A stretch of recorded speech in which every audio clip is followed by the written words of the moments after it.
నమస్తే, welcome to our channel. ఈరోజు మన స్టూడియోలో ప్రముఖ ఆధ్యాత్మికవేత్త ఆస్ట్రోన్యూమరాలజిస్ట్ శ్రీమతి జయప్రద గారు ఉన్నారు. మేడంతో మాట్లాడేద్దాం. నమస్తే మేడం. నమస్తే అమ్మా. మేడం, ముందుగా ఛానల్ తరపున అలాగే ప్రేక్షకుల తరపున శ్రీ విశ్వావసనామ సంవత్సర శుభాకాంక్షలు మేడం. Thank you. మీకు ప్రేక్షకులందరికీ, చూస్తున్న ప్రతి ఒక్క ప్రేక్షకులకి విశ్వవసనామ సంవత్సర శుభాకాంక్షలు. ఈ సంవత్సరం మీకు అందరికీ ఆయురారోగ్యాలు, అష్టైశ్వర్యాలు, భోగభాగ్యాలు కలగజేయాలని దేవుణ్ణి మనస్ఫూర్తిగా కోరుకుంటూ ఇంకొకసారి మీ అందరికీ నూతన సంవత్సర శుభాకాంక్షలు.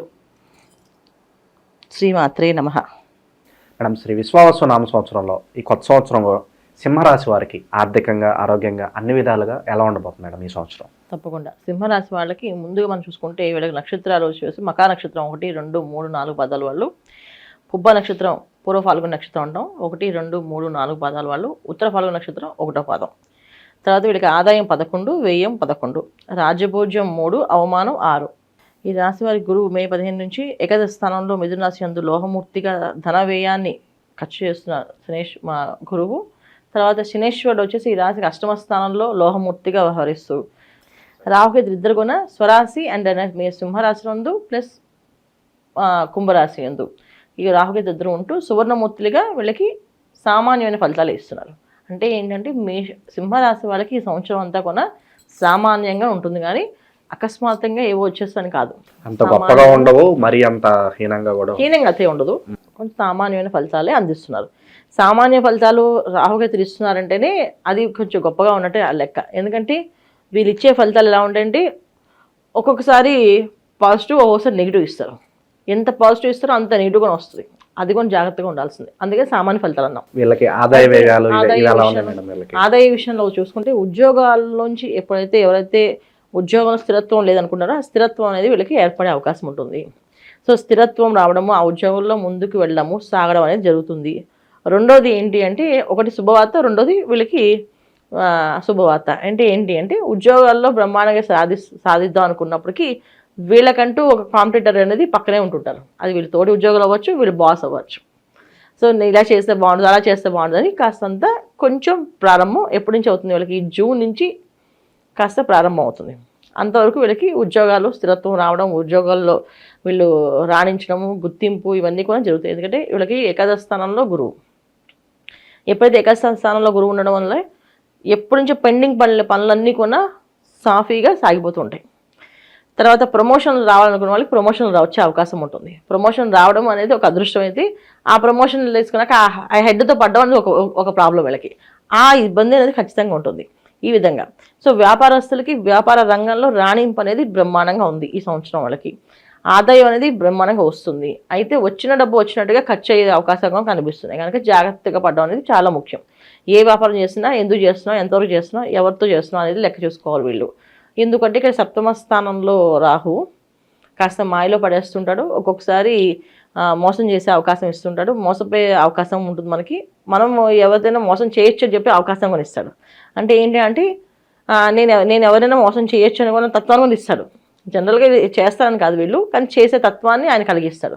అలా కలిగిస్తే మాత్రం ఖచ్చితంగా వీళ్ళు ఇబ్బంది పడే అవకాశం ఉంటుంది. సప్తమ స్థానంలో ఎప్పుడైతే రాహు ఉంటాడో తెలియకుండానే ఒక మాయలో పడిపోతుంటాం ప్రతిరోజు. ఒకటి. రెండోది ఏంటంటే మనకి తెలియకుండా ఒక బద్ధకిచ్చేస్తుంటాం. ఈ పని చేయాలన్నా బద్ధకం ముందు వచ్చేస్తుంటుంది. చేద్దాంలే last end of the day చేస్తాం, అదొకటి వచ్చేస్తుంది. ఇవి రెండు రాకుండా మనం జాగ్రత్త పడాలి. ఎలా అంటే ఈ పని చేయాలంటే ఆ పని ఇప్పుడే చేసేటట్టు ప్లాన్ చేసుకోవాలి. ఏదైనా పని వాయిదా వేయకుండా ముందుకు వెళ్తూ ఉండాలి. ఎవరైనా కొత్త వాళ్ళతో పరిచయం అయినప్పుడు వాళ్ళు ఏంటి, ఎంతవరకు వెళ్తూ ఉండొచ్చు అనేది వీళ్ళు ముందుగా ఒక అనాలిసిస్ చేసుకోవాలి. చేసుకోకుండా వాళ్ళతో ముందుకు వెళ్తే కాస్త ఇబ్బంది అనేది, ఎలాంటి ఇబ్బందులు వస్తాయంటే కారాగారం దాకా వెళ్ళే అవకాశం ఉంటుంది. అతిగా ఉండడం వల్ల కారాగారం దాకా వెళ్ళాల్సి వస్తే అవకాశం ఉంది. కోర్టుకు వెళ్ళాల్సి వస్తుంది. కొన్ని విషయాల్లో ఇబ్బంది పడే అవసరం ఉండదు, వీళ్ళు ఇరికించే అవకాశం ఉంటుంది. ఎవరికి ఇది మెయిన్ ఎక్కువ కంటే ప్రొఫెషనల్ రంగంలో ఉన్న వాళ్ళు మాత్రం చాలా జాగ్రత్తగా ఉండాలి. ఎందుకంటే ప్రొఫెషనల్స్ మాత్రం ఇలాంటి ప్రాబ్లమ్స్ వస్తాయి. ఎందుకంటే వాళ్ళకి ఏదైనా మాట్లాడారు, అది రికార్డ్ చేస్తూ వాళ్ళని బ్లాక్మెయిల్ చేయొచ్చు, దానివల్ల వాళ్ళ సఫర్ అవ్వచ్చు. లేదు దాని నుంచి కొట్టుకోవచ్చు, దానివల్ల ఇబ్బంది పడి దానివల్ల కారాగారం వెళ్ళచ్చు. ఇలాంటి జరిగే అవకాశం సింహరాశి వాళ్ళకి ఉంది. ప్రొఫెషనల్ రంగంలో ఎవరైతే ఉన్నారో వాళ్ళు జాగ్రత్తగా ఉండడం ముఖ్యంగా అడ్వకేట్స్, డాక్టర్స్ ఎవరైతే ఉన్నారో వాళ్ళు ఇంకా జాగ్రత్తగా ఉండడం. తర్వాత చాలామంది ఏంటంటే కొన్ని ప్రొఫెషనల్స్ నుంచి మారే అవకాశం ఉంది ఈ సంవత్సరం. అంటే నాకు ఈ జాబ్ ఇంట్రెస్ట్ లేదు, నేను ఈ ప్రొఫెషన్ చేయను, నేను ప్రశాంతంగా నా ఊరు వెళ్ళిపోయి పొలం దున్నుకుంటాను అనుకుని వెళ్ళిపోయిన వాళ్ళకు ఉంటారు ఈ సంవత్సరం. అంటే ఈ సిటీ వదిలేసి పల్లెటూరుకి వెళ్ళిపోయి ప్రశాంతం బతుకుదాం అనుకునే వాళ్ళకు చాలా మంది ఉంటారు. అందుకని ప్రశాంతంగా ఉండాలనుకునే వాళ్ళకు ఉంటారు, అలా వెళ్ళిపోయిన వాళ్ళు కూడా ఉంటారు. అలా వెళ్ళిన వాళ్ళు కూడా ఏంటంటే జాగ్రత్త అవసరం. ఎందుకంటే ఇప్పుడు దాకా అనుకున్న లెక్క వేరు, అక్కడ వెళ్ళాక ఒక లెక్క వేరు. ఎందుకంటే వీళ్ళకి అష్టమ స్థానంలో శనేశ్వరుడు కొంచెం కష్టాలు పెడతాడు. ఎందుకంటే ఎప్పుడు కూడా సింహరాశిలో అధిపతి రవి, ఆ సింహరాశికి అధిపతి రవి, తర్వాత కుంభరాశికి అధిపతి శనేశ్వరుడు. ఈ 1 and 8 కాంబినేషన్ ఎప్పుడు కూడా కాస్తంత ఇబ్బంది పడే లక్షణాలే. ఎప్పుడు సూర్య భగవానుడు శనేశ్వరుడు ఇద్దరు తండ్రి కొడుకులైనా బద్ధశత్రులుగా చూస్తాము, విరోధులుగా చూస్తాము. దానివల్ల వీళ్ళకి జరిగే పనులన్నీ కూడా చాలా ఇబ్బంది పడే అవకాశాలు ఎక్కువగా కనిపిస్తాయి. అందువల్ల ఏంటంటే ఒక్కొక్కసారి మానేసి వెళ్ళడం అనేది మంచిగా కాదనేది పర్సనల్ జాతకాన్ని చూపించుకొని ఈ టైంలో నేను ఈ ఊరు వదలొచ్చా, ఈ ఇల్లు మారచ్చా, లేదా ఈ ఉద్యోగం మానచ్చా, లేదా ఈ వ్యాపారం ప్రారంభం చేయొచ్చా, ఇలాంటి పర్సనల్ జాతకాన్ని చూపించుకోవడం ముఖ్యం. చూపించుకొని అడుగు వేయాలి తప్ప గోచర ఫలితాల్లో చూసి ముందుకు వెళ్ళడం అనేది పొరపాటైన పని. ఇక అవకాశాల పరంగా ఎలా ఉండబోతుంది మేడం? సినీ రాజకీయ ప్రముఖులకి ఎలా ఉండబోతుంది సంవత్సరం సింహరాశి వారికి? రాజకీయ నాయకులు అయితే బాగా కష్టపడినా పదవి అయితే వాళ్ళకి ఇవ్వరు. కష్టపడతారు వీళ్ళు. ఎంత కష్టపడతారంటే అసలు ఎప్పుడు కష్టపడంత కష్టపడతారు, కానీ పదవి అయితే రాదు. సో రాజకీయ నాయకులు జాగ్రత్తగా ఉండాల్సిన అవసరం. వాళ్ళ జాతకంలో పదవి యోగం ఈ సంవత్సరం ఉందా లేదా, ఈ ఉగాదికి వాళ్ళకి ఆ యోగం ఉందా ఈ సంవత్సరం అంతా, ఈ సంవత్సరం యోగం లేనప్పుడు వీళ్ళు కష్టపడడం వేస్ట్. ఇవి చూపించుకోవడం చాలా ముఖ్యం.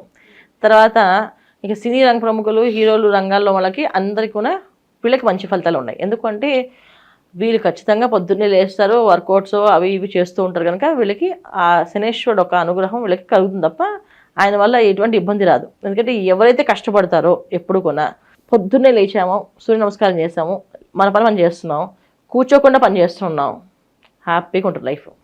లేదు వాళ్ళు సంపాదిస్తే మనం తిందాం అని కూర్చున్నాం, వాళ్ళని కష్టపడతారు. లేదు వాళ్ళతో చేపిద్దాము, మనం హ్యాపీగా ఎంజాయ్ చేద్దాం అన్నా అప్పుడు కష్టపడతాం. రెండోది ఏంటంటే నేను ఏవి నమ్మను, నేను ఏవి చేయను అని చెప్పేసి ఉన్న వాళ్ళకి కష్టపడతారు. ఇలాంటి వాళ్ళు తప్ప రోజు కష్టపడి నిత్యం కష్టపడే వాళ్ళకి శనేశ్వరుడు ఏమీ చేయడు ఎప్పుడు కూడా.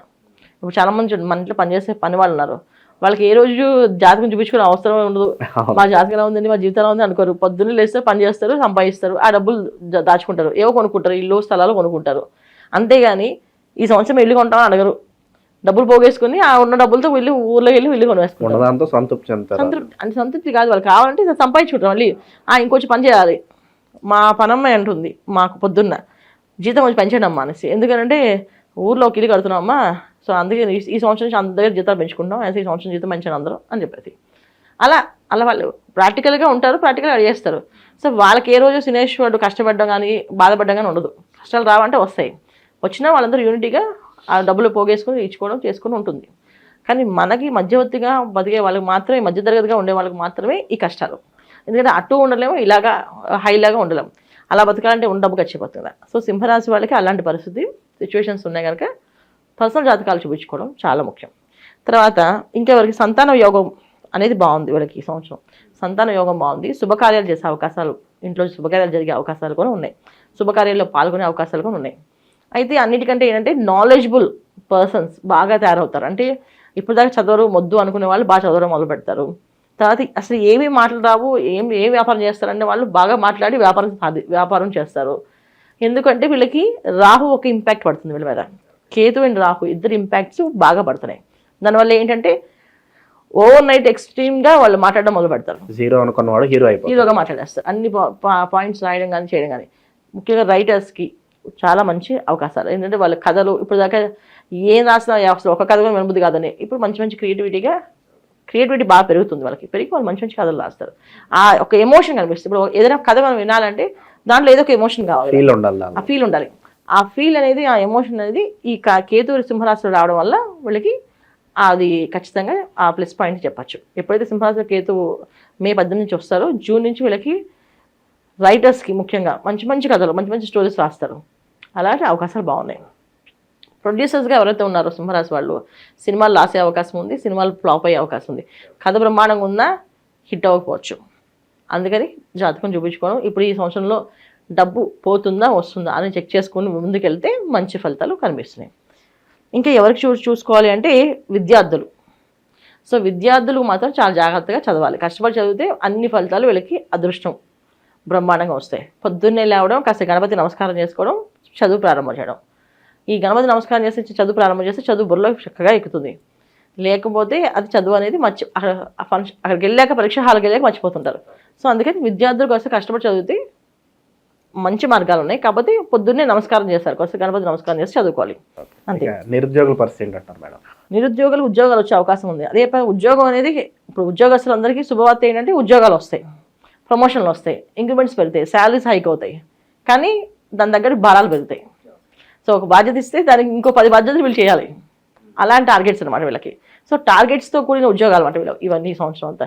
ఈ టార్గెట్ నుంచి బయటపడాలంటే మనం కాస్త ఏదైనా పరిహారం చేసుకుంటూ ముందుకెళ్తే ఆ టార్గెట్ నుంచి అధిగమించవచ్చు. ఇది చేసుకోవాలి. ఇక మేడం, ఈ రాశిలో ఉన్న వివిధ నక్షత్రాల వాళ్ళు ఎలాంటి దైవారాధన చేసుకుంటే బాగుంటుందంటారు? మకా నక్షత్రం వాళ్ళైతే ఈ సంవత్సరం అంతా వీళ్ళు చక్కగా పొద్దున్నే లేవడం, గణపతికి ఆరాధన చేసుకోవడం, శ్రీ గణేశాయ నమః, శ్రీ గణేశాయ నమః అనే మంత్రాన్ని 108 సార్లు చేసి బయటికి వెళ్తాయి, పనులు విజయవంతం అవుతుంది. ఇక పుబ్బా నక్షత్రం వాళ్ళు శ్రీం శ్రీయాయ నమః, శ్రీం శ్రీయాయ నమః అనే మంత్రాన్ని లక్ష్మీ అమ్మవారిని ప్రార్థన చేస్తే అన్నీ అనుకూలంగా జరుగుతాయి.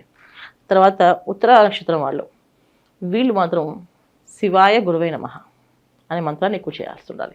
ఈ శివాయ గురువే నమః మంత్రం చేస్తుంటే వీళ్ళకి అన్నీ అనుకూలంగా బాగుంటుంది. ఇంకా మెరుగైన ఫలితాలు పొందడానికి సంవత్సరం అంతా కూడా ప్రత్యేకంగా ఏదైనా రెమెడీస్ చేసుకుంటే బాగుంటుందంటారు వీళ్ళు? మహాన్యాస రుద్రాభిషేకం, ఏకాదశి రుద్రాభిషేకం ఇంట్లో చేయించుకోవడం, కుదిరినప్పుడు ఖచ్చితంగా ఇంట్లో చేయించడం, లేకపోతే దేవాలయానికి వెళ్ళి ప్రతిరోజు అభిషేకాలు చేయించుకోవడం, ప్రతి గురువారం సోమవారం అభిషేకం టికెట్ తీసుకుని అభిషేకం చేయించడం, వీళ్ళ పేరుని అభిషేకం చేసుకోవడం, ఆ గుళ్ళో ప్రదక్షిణాలు చేయడం. ఇలా ప్రదక్షిణాలు చేస్తూ ఉంటే కాస్త అంత అనుకూలంగా మారుతుంది.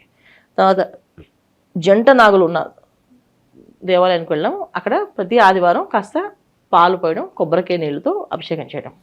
సో కొబ్బరి నీళ్ళు, పాలు, కాస్త పసుపు నీళ్ళు, ఈ 3 చేయాలన్నమాట. అంటే 3 కలపకూడదు. కొబ్బరి నీళ్ళు విడిగా, పాలు విడిగా, పసుపు నీళ్ళు విడిగా వాటి మీద పోస్తే వీళ్ళకి అన్నీ అనుకూలంగా పనులు జరుగుతాయి. ముఖ్యంగా వ్యాపారస్తులు, ఉద్యోగస్తులు ఎవరైతే ఏ రంగంలో ఉండి అభివృద్ధి చెందాలనుకుంటారో వాళ్ళందరూ ఈ ఆదివారం పూట జంట నాగులకి చేస్తూ ఉంటే ఈ రాహుకేతు ఒక మాయలో పడకుండా మమ్మల్ని సంరక్షించండి అని చెప్పి వాళ్ళని కాపాడమని చెప్పి వాళ్ళకే ప్రార్థన చేయడం. ఇప్పుడు ఎవరైతే మనం చేద్దాం అనుకున్నాం వాళ్ళే శరణ పెడితే వాళ్ళే మనకి మంచి మార్గాలు చూపిస్తుంటారు. అలా చేసుకుంటూ వెళ్తే మంచి ఫలితాలు కనిపిస్తున్నాయి వీళ్ళకి. చాలా బాగా వివరించారు మేడం, ధన్యవాదాలు. నమస్తే అమ్మ, శ్రీమాత్రే నమః.